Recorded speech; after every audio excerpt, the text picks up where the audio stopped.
explicarle a la paciente qué les estamos preguntando. Entonces, parte de nuestra historia clínica. Nosotros, ¿qué le preguntamos? Primerito la edad, ¿cierto? Dónde nació, estado civil y todo eso. Parte de los datos de filiación está la religión. ¿Por qué es importante? Porque una paciente les puede preguntar a ustedes, ¿y por qué me pregunta la religión, doc? ¿Qué tiene que ver eso con mi embarazo, con mi parte ginecológica? ¿Qué le dirían ustedes? ¿Qué creen que tiene que ver la religión en todo esto? O sea, porque hay ciertas religiones en las que, digamos, una transfusión no se la permite, entonces, digamos, en un parto, si tiene hemorragia postparto, eso sería peligroso. Exacto, esa es la principal razón. ¿Cuál es la religión que no permite que se le transfunda sangre? Los Testigos de testigos, Jehová. ajá. Sea, los testigos de Jehová. Entonces, que nos digan que es testigos de Jehová, ya tenemos como que una red flag, se podría decir, para nosotros saber que en ella no podemos permitirnos el que se nos dé una hemorragia, o el no podemos, o debemos de ella explicarle qué puede pasar, porque todo embarazo tiene el factor de riesgo de la hemorragia. Eso en cuanto a los datos de filiación.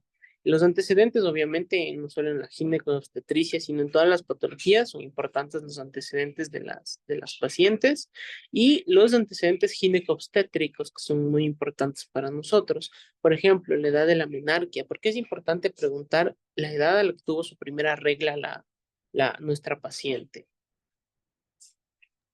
Porque eso está relacionado directamente con la menopausia. ¿Cuándo sería la menopausia? Entre más temprano sea la menarquia, más temprano es la menopausia. Ajá, eso en el caso de las pacientes ya más adultas y las pacientes jóvenes, preguntarles su menarquia porque podemos tener amenorreas primarias o secundarias. Bueno, en este caso primarias, que nos harían pensar que si una paciente de 15, 16 años no tiene todavía su menarquia, algo más está pasando ahí con esa paciente. El número de parejas sexuales, ¿les parece importante que es preguntar el número de parejas sexuales?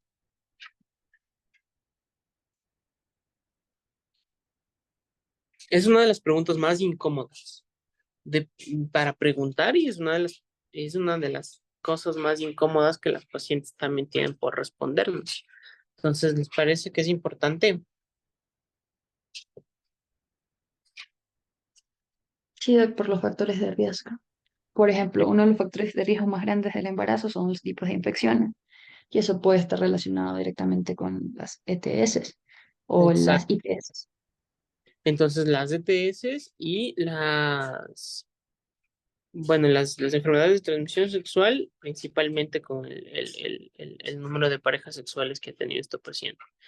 ¿Qué otra cosa preguntamos? Parejas sexuales, la fecha de última regla, importantísimo, sobre todo cuando está embarazada, el número de gestas, y es muy importante, al menos nosotros en obstetricia, preguntar cada gesta, identificar cada gesta. Nosotros preguntamos gestas tanto y vamos bien, gesta uno, gesta 2, porque existen varios factores de riesgo en cada gesta que eh, nos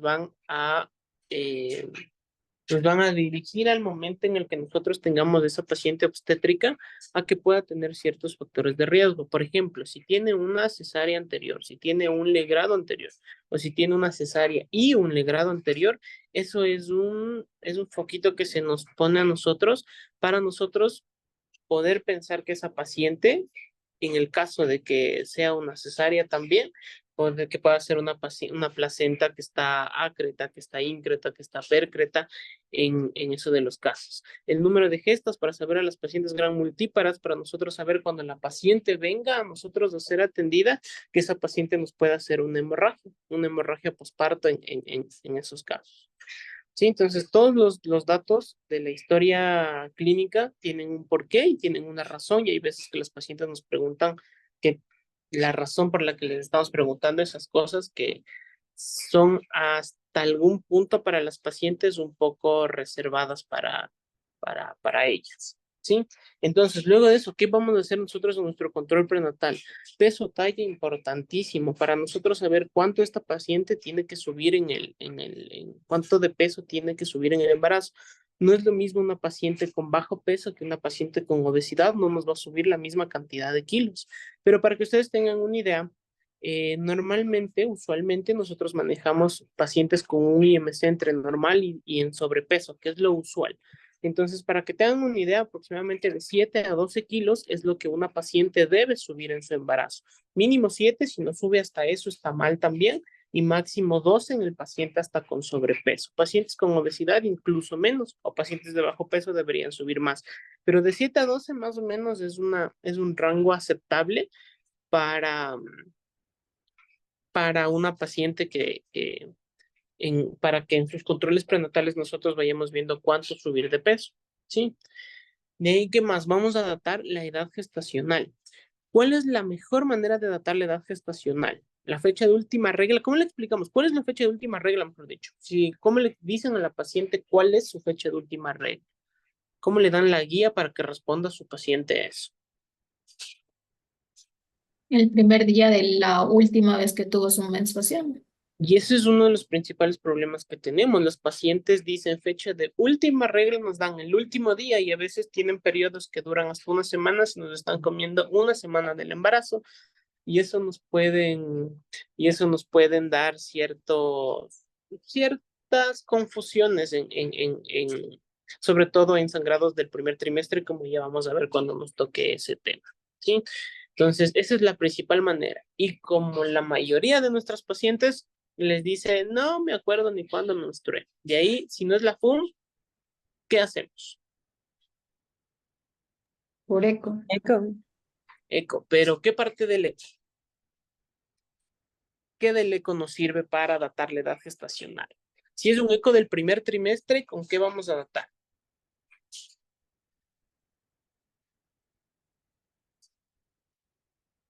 Con el LCR. Ya han escuchado, ¿no es cierto? Del LCR, la longitud cráneo-caudal de los bebés. Sí, entonces esa es la manera. ¿Ya han ocupado la calculadora de Barcelona? No todavía.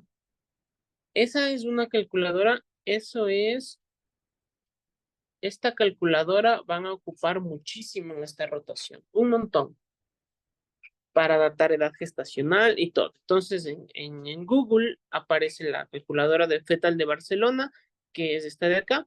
Entonces, aquí tenemos varios parámetros que vamos a ir aprendiendo a usar. La que hoy vamos a aprender a usar es la parte que dice gestacional. ¿Qué es para datar la edad gestacional? Entonces, tenemos estos parámetros de acá abajo, ¿ya? Entonces nos dice, ¿cómo vamos a datar nuestra edad gestacional? Primerito, la fecha de última menstruación, que es la que mejor nos dataría un embarazo, sobre todo un embarazo temprano. En estos casos, cuando nuestras pacientes no llegan a tiempo a un control o no saben su fecha de última regla, nos pasamos. Si es un embarazo pequeño, tenemos la longitud cráneo-caudal con la característica que esta longitud cráneo-caudal tiene que ser de 45 a 84 para nosotros poder utilizarla. Si tenemos un embarazo que está un poco más avanzado, de unas 16, 18 semanas, y esta ya va a tener un LCR mayor de 84, ya no podemos usar este LCR. Nos dice, cuando el LCR más de 84, nos pasamos al segundo ítem de la calculadora, que es el DBP, el diámetro biparietal, ¿sí? Que es lo que nosotros usaríamos para calcular la edad gestacional.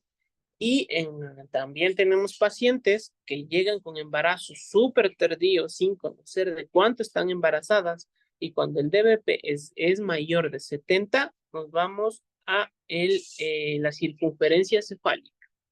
Esas son las maneras como datar este embarazo. En el mejor de los casos, vamos a utilizar nuestro LCR. ¿Listo? Entonces vamos a hacer un ejemplo. Por ejemplo, tenemos que viene una paciente con un eco que le estamos viendo hoy y viene una paciente con un eco que se hizo el 16 de agosto y que en ese 16 de agosto tiene un LCR reportado ahí en el eco que dice feto con LCR de 70 milímetros. 70 milímetros. Nos dice que para hoy esa paciente tiene 16.6 semanas y que su fecha de última menstruación fue el 15 de mayo. ¿Listo? Entonces esta calculadora nos ayuda para datar esos, para poner esos datos ahí. Esta calculadora es muy importante que la sepan utilizar porque nosotros la utilizamos a diario y es muy común que las pacientes no conozcan su fecha de última regla. Entonces vamos con primero esa idea. Primero, si es que no tenemos fecha de última regla, nos vamos con el LCR. El LCR con la condición de que sea de 45 a 84. Si es que el LCR es más de 84, utilizamos el DBP, siempre y cuando el DBP sea menos de 70 milímetros. Si el DBP es más de 70 milímetros, usamos la circunferencia cefálica.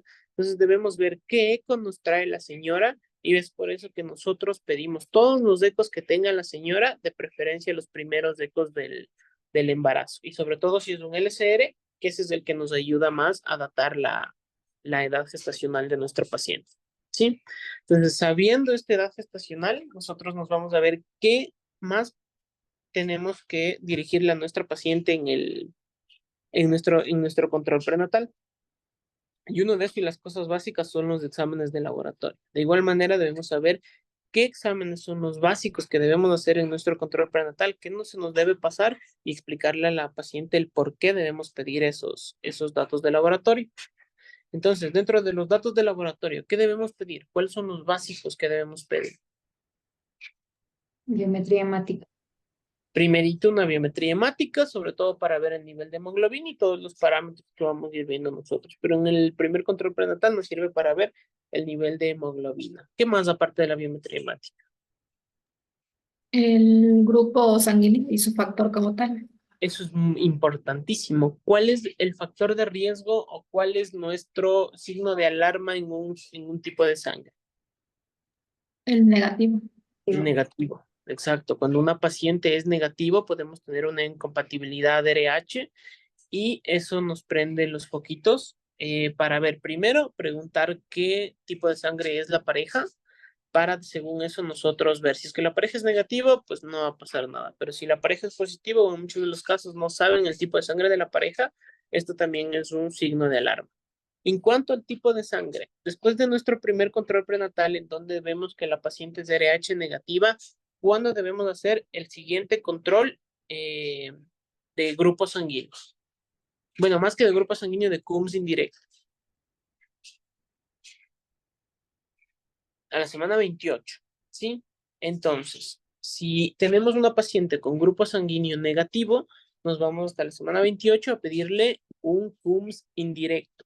Si el CUMS indirecto está positivo, quiere decir que esa paciente ya hizo incompatibilidad de RH. Y si ese CUMS indirecto está negativo, parte del control prenatal también, ¿qué debemos hacer? ¿Qué se les pone a las pacientes con RH negativo? La Solo una profilaxis.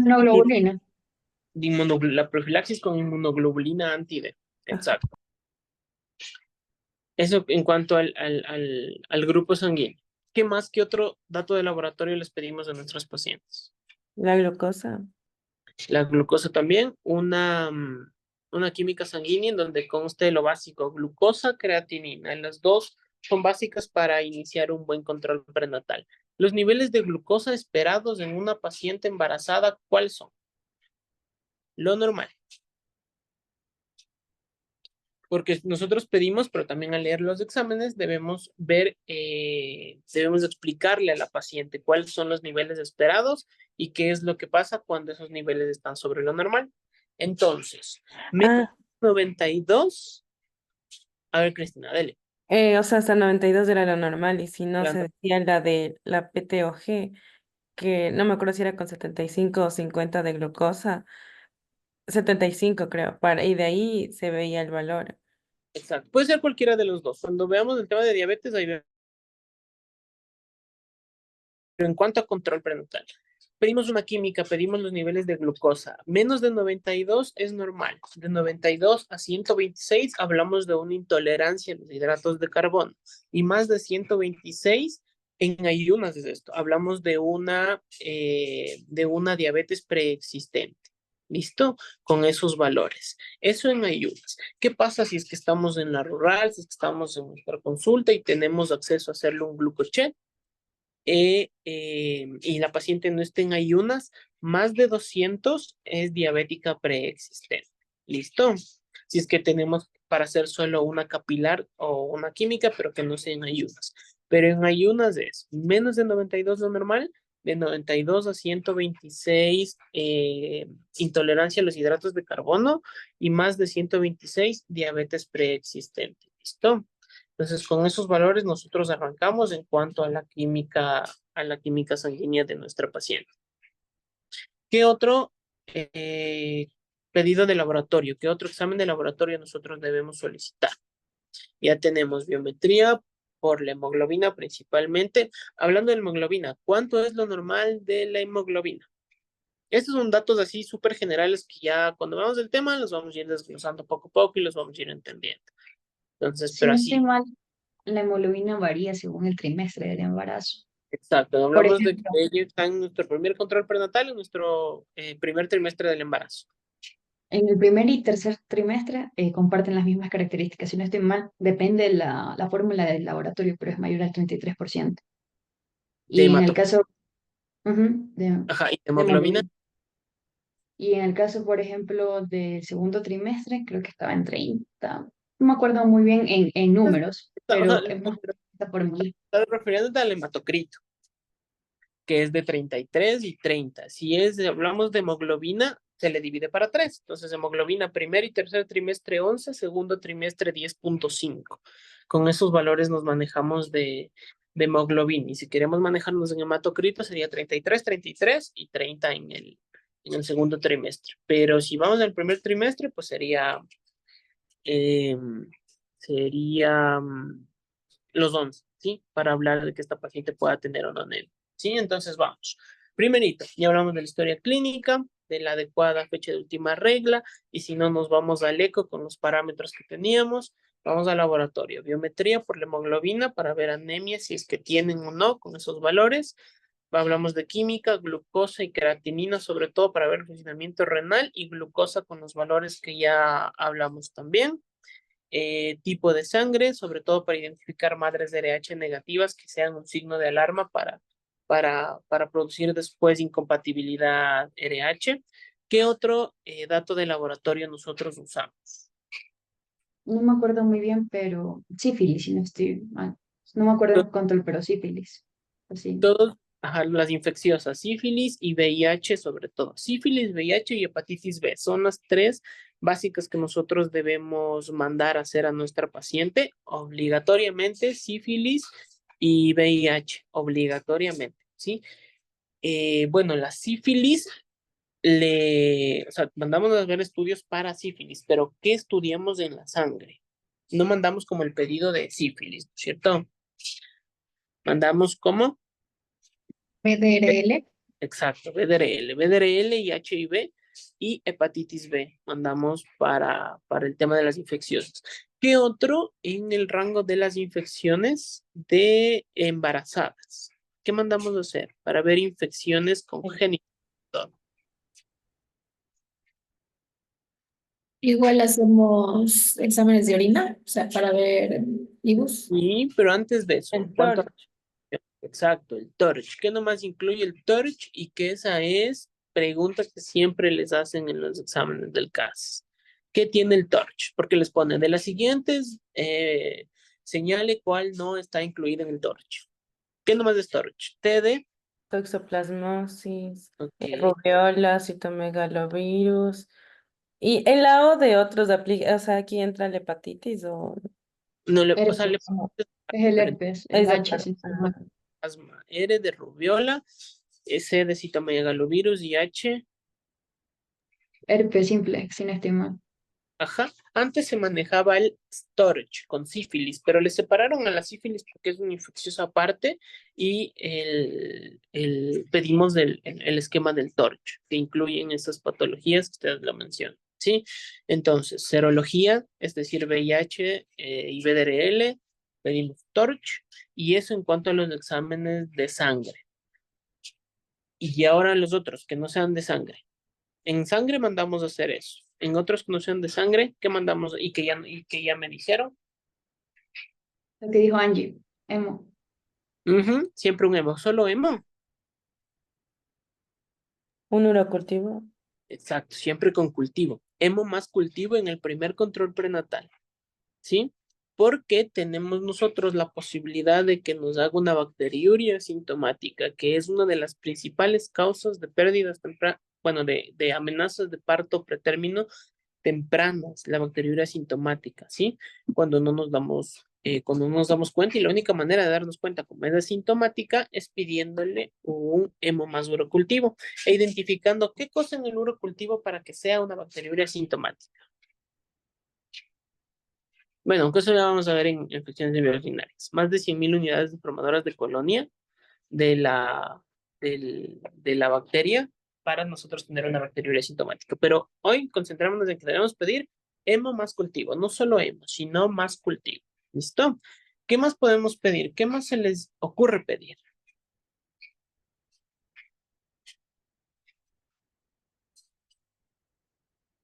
¿Pedirían ustedes un Papa Nicolau? ¿O en el embarazo no pedimos Papa Nicolau? Sí, sí se realiza la citología también. Sí se realiza. ¿Hasta qué semana nosotros podemos realizar citología? Creo que es este primer control hasta las 12 semanas. Hasta las 12 semanas, ajá, y después de eso podemos hacer, pero solo con la espátula, la de madera, y no el cepillo en el interior del cuello, ¿sí? Pero, y de preferencia, después de las 12 semanas no nos metamos a hacer citologías. Siempre antes de las 12 semanas, si es que la paciente no tiene un Papa Nicolau previo hecho, y más que todo si vemos factores de riesgo o vemos lesiones, ciertas lesiones que nos llaman la atención, es importante hacerle un Papa Nicolau, ¿sí? Entonces, eso en cuanto a exámenes de laboratorio. ¿Qué más aparte de los exámenes de laboratorio vamos a mandarles a hacer? Ya tenemos la historia clínica, laboratorios. ¿Qué más aparte del laboratorio? Un eco. Siempre un eco. Importantísimo en los primeros controles bueno, en los controles del embarazo, siempre importantísimo un eco. Para hablar de eco, nosotros tenemos esta pirámide de acá. Antes, esta pirámide era al revés, era una pirámide tal cual. Ahora se llama la pirámide invertida de Nicolaides. ¿Qué nos dice la primera pirámide invertida de Nicolaides? Y que también han salido preguntas de esto. ¿Cuál es el principal eco? El que toda mujer debe tener, el que por ningún motivo se nos puede pasar. El eco de la primera semana. Más que de la primera semana del primer trimestre, el eco de las 12 semanas, que se llama el cromosómico. ¿Listo? Tenemos 3 ecos principales en el embarazo que no se nos puede pasar. El más importante, y es por eso que esta pirámide está al revés, es el de las 12 a las 13.6 semanas. ¿Sí? ¿Cuánto era el tamaño del LCR para yo poder calcularle la edad gestacional? ¿Cuánto era que les dije?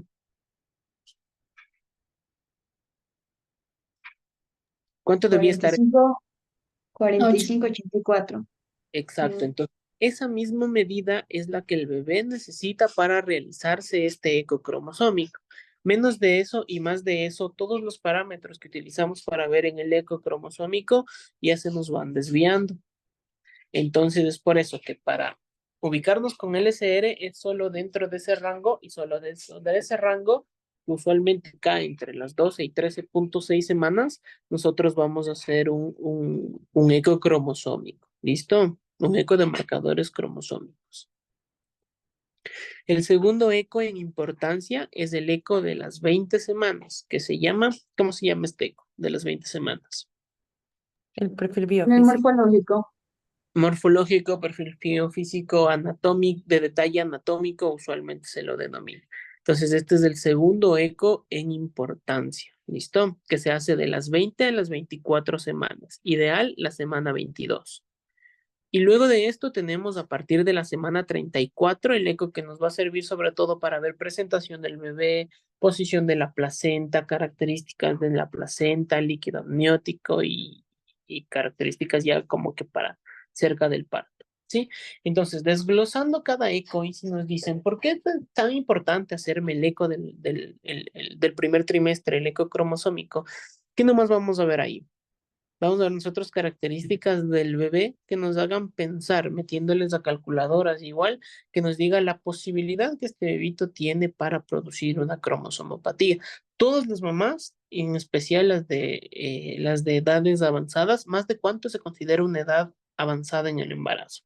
Más que madre añosa, que muchas personas no les gusta utilizar el término madre añosa, sino como una edad materna avanzada. 35. 35, más de 35 años, si el riesgo de cromosomapatías en menos de 35 años es bajo, más de 35 años, este riesgo se nos duplica. Más de 40 años, este riesgo se nos triplica. ¿Sí? Entonces, en esas especialmente vamos a hacer el eco cromosómico. ¿Qué vamos a ver en el eco cromosómico? Vamos a ver el pliegue nucal, vamos a ver la presencia de hueso nasal y vamos a ver la onda del ductus venoso. Con esas tres características, nosotros metemos los valores a una calculadora y eso nos va a decir qué riesgo, qué porcentaje de riesgo tiene para que este niño venga con una cromosomopatía. ¿Sí? Entonces, ese también. ¿Cuáles son las tres cosas que nosotros vemos en un eco cromosómico para datar el porcentaje de riesgo que tiene para hacer una cromosomopatía? El pliegue nucal, la presencia o no de hueso nasal y la onda A del ductus venoso. Esas son las tres cosas que nosotros vemos en ese bebé.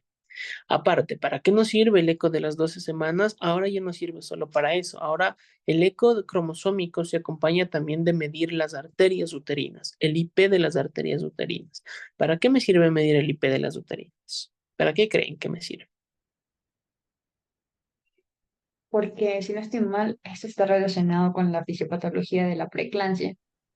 Perfecto, muy bien, porque si el IP de estas uterinas me sale alterado desde este eco, yo necesito obligatoriamente iniciar con profilaxis para, para preeclampsia, para que a nuestra paciente no le dé preeclampsia o no le dé preeclampsia tan temprano. ¿Y con qué iniciamos esta profilaxis?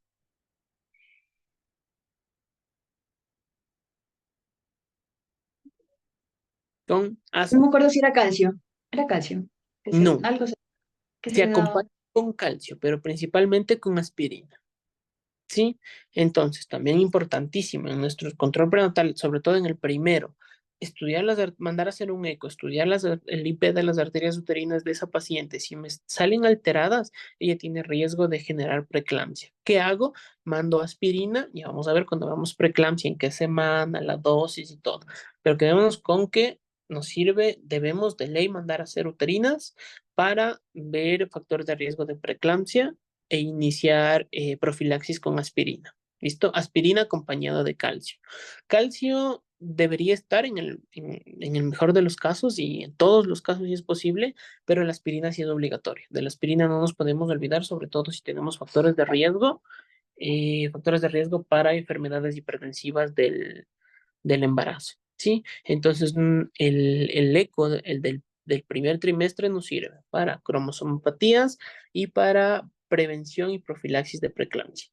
El eco de la segunda mitad del eco anatómico, el de detalle anatómico, aparte de todo el detalle anatómico que se ve desde la cabecita hasta los dedos, de las manos, de los pies y todos los bebitos, aparte de eso, hacemos una cervicometría en el eco anatómico y eso nos sirve para identificar pacientes con riesgo de APP, de amenaza de parto pretérmino. ¿Sí? Igual los valores ya vamos a verlos cuando vamos a APP, ya vamos a ver los valores que manejamos para una cervicometría. ¿Listo? Y en el último eco vamos a ver del bebito posición, placenta, líquido y características ya previas al nacimiento. ¿Sí? ¿Comprendimos por qué mandamos cada eco? ¿Y cuál es el más importante de todos?